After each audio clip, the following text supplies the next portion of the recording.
Escuche la siguiente cifra: 34 femicidios ocurrieron en Chile en el año 2016.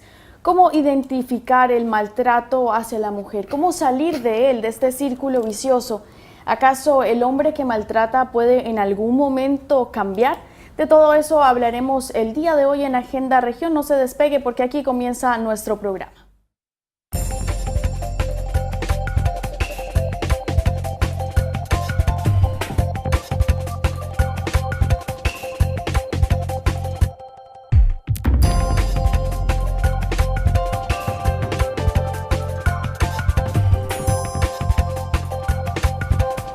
Hoy saludamos a Rosario Spencer, doctora en Psicología y académica de la Universidad de Talca. Muchísimas gracias por estar con nosotros. Muchas gracias a ti, Mónica, por la invitación.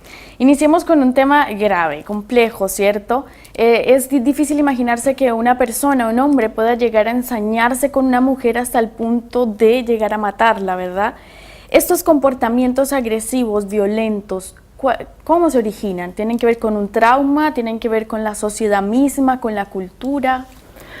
A ver, yo creo, Mónica, que bueno, lo que tú planteas es un tema muy importante, muy complejo y tal como tú dices, que las consecuencias que tiene son consecuencias que pueden llegar a ser mortales, ¿cierto?, para la víctima.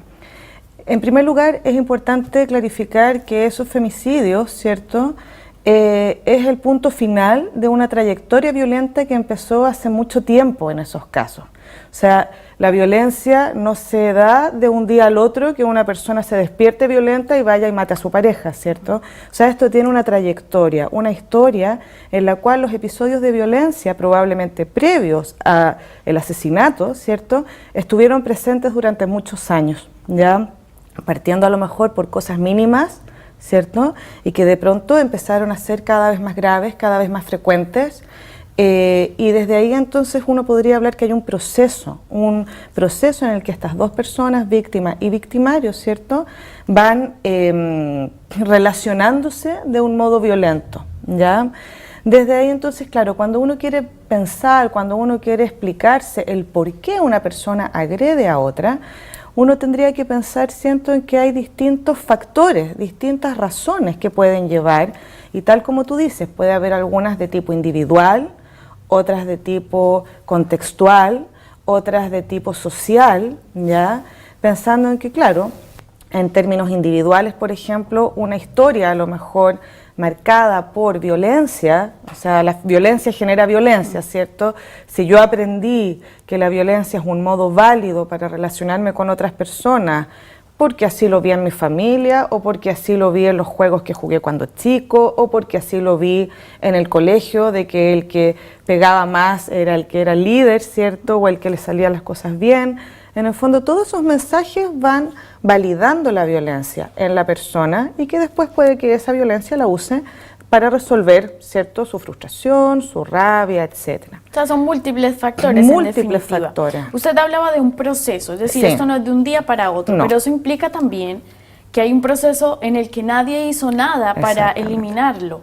¿Cómo identificar, si esto va paso a paso, cómo identificar que una persona está siendo víctima de maltrato? Ya. Una mujer en este caso. Sí, en este caso, claro, en este caso estamos refiriendo, ¿cierto?, porque hay múltiples tipos de violencia, ¿ya?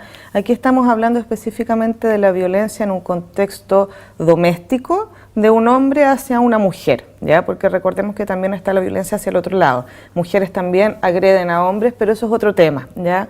Hoy estamos hablando solamente de este primer caso y desde ahí, evidentemente, ya desde los inicios de la relación, uno podría hacer como un chequeo, ¿cierto?, de cuáles serían posibles factores o riesgos de esta relación de pareja. Por ejemplo. Por ejemplo, ¿qué pasa, por ejemplo, cuando yo estoy en el pololeo, ¿cierto?, porque hay violencia que ya se da desde el pololeo, con una persona que controla con qué amigas me puedo juntar y con cuáles no? ¿Cuánto tiempo puedo dedicarle a mis amigas y cuánto tiempo tengo que dedicarle a esta pareja? ¿Ya? Que controla, por ejemplo, mi teléfono, ya, que se mete en mis WhatsApp, ya, que se mete en mi perfil de Facebook para ver quién me comentó qué cosa y cómo, ya, que a lo mejor controla, ¿cierto?, y no me impide a mí, ¿cierto?, ejercer con libertad mi vida como era antes de que esta persona llegara. Eso ya es un posible riesgos, ¿cierto? O sea, una persona que a esas alturas es controladora no va a disminuir con el tiempo. O sea, probablemente eso se va a mantener. Claro. Luego, por ejemplo, ¿qué pasa con una persona que controla también la manera en que me visto? ¿Ya?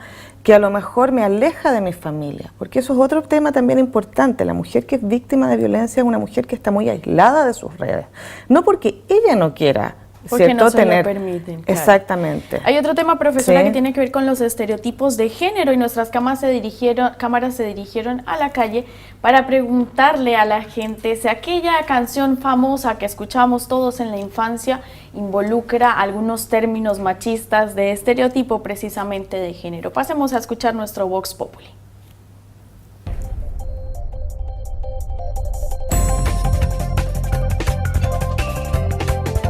Se ve como desde el punto de vista del hombre eligiendo a la mujer con la cual se quiere casar, y no al revés, que la niña elija al niño que se quiere casar también. Entonces quizás por ese lado se puede concluir que a lo mejor puede ser un poco machista. Que es machista yo diría que no, pero es que eso se puede explicar porque la canción obviamente es súper vieja, entonces el rol de la mujer en el momento en el que quizás se creó era completamente distinto, y por eso la canción tiene esa letra. La mujer tiene mucha más influencia y ella decide que, por ejemplo, esa canción tiene muchos años, pero a lo mejor en esa época no se tomaba en cuenta la opinión de la mujer. En cambio, hoy en día la mujer sí decide con la persona que quiere estar y no es tanto influenciada como por la sociedad o por su familia. Creo que tiene un cierto grado de machismo en su contenido, pero por lo que puedo apreciar es más como lo que se espera de una persona, pero me encuentro bastante machista desde el punto de vista ya como servicial que se ve a la mujer.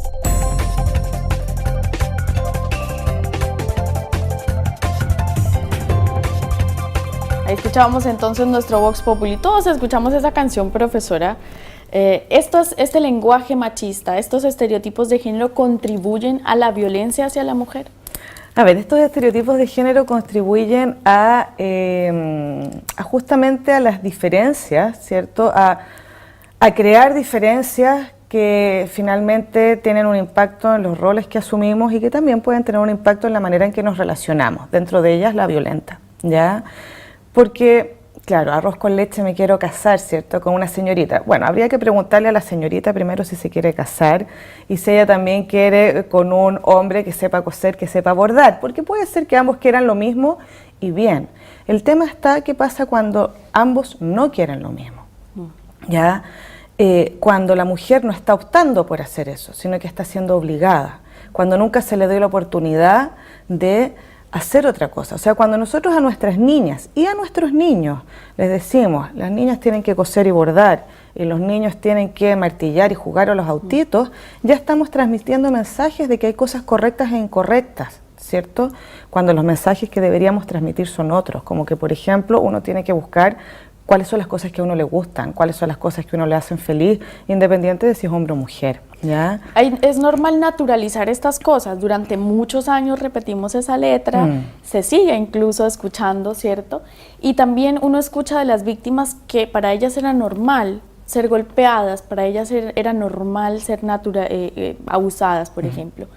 ¿Por qué se da esa naturalización? Es como una normalidad. Sí, porque se invisibiliza, porque pasa a ser algo tan cotidiano y tan poco cuestionado que pasa a ser parte de las características de una relación, ¿cierto? Es solamente cuando uno es capaz de salir y ver que a lo mejor hay otras relaciones, otras personas que no se relacionan así, solamente cuando yo soy capaz de verme como víctima, es cuando yo soy capaz de pedir ayuda.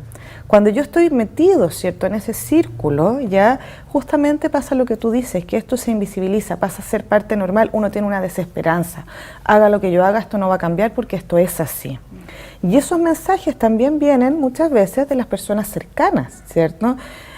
¿Cuántas veces, cierto, uno ha sabido de mujeres, de hombres también, de mujeres, bueno, pero si tú te casaste con él, tienes que aguantarlo. Hasta la muerte. Exactamente, ¿ya? Y esos mensajes están en todos los contextos, ¿cierto? En las familias, en las instituciones, muchas veces hasta en los juzgados, ¿ya? Bueno, pero ¿por qué no le da otra oportunidad? ¿Cierto? ¿Por qué no lo perdona? Y esto no tiene que ver con el perdón o dar con otra oportunidad, o sea, esto tiene que ver con que hay un riesgo para la víctima de seguir con esa persona que la agrede. ¿cierto? Entonces aquí no se trata de ser buena persona y dar otra oportunidad, aquí se trata de cortar y proteger a la persona que está siendo violentada, ¿ya? Por supuesto. ¿De qué manera, profesora, usted ha estudiado mucho el tema del apego? ¿Influye eso en la crianza de un hombre que resulta ser violento o de una mujer que constantemente está cayendo en estas relaciones violentas? Exactamente. Bueno, sí, efectivamente los vínculos, las relaciones tempranas, las relaciones que tenemos con nuestros cuidadores en la infancia, influyen mucho en la manera en que nos relacionamos después con otras personas, ¿ya? Entonces, claro, por ejemplo, si yo cuando soy pequeñito aprendo que no es importante cuidar mi cuerpo, por ejemplo, que otro me pegue es algo natural, probablemente después eso no lo voy a ver como algo tan malo si me sucede con otras personas, ¿ya? El niño que vio a su papá golpear a su mamá probablemente sea un hombre maltratador. Mira, eso es bien importante. A ver, en términos de probabilidades, yo quiero ser súper clara en decir que no porque mis papás se hayan golpeado, yo voy a golpear a mi esposa o a mis hijos, a mi pareja o a mis hijos. Esto es justamente en términos de probabilidades. ¿Por qué? Porque siempre uno tiene la posibilidad de cambiar. Y uno ve también muchos hombres que dicen, sí, mi papá le pegaba a mi mamá y yo jamás en la vida quiero hacerle eso a mi pareja ni a mis hijos. Entonces, claro, es una experiencia que marca, pero que puede marcar para mal o para bien. O sea, no es una causa, es un factor que va a hacer las cosas más complejas, pero no es una causa, ¿ya?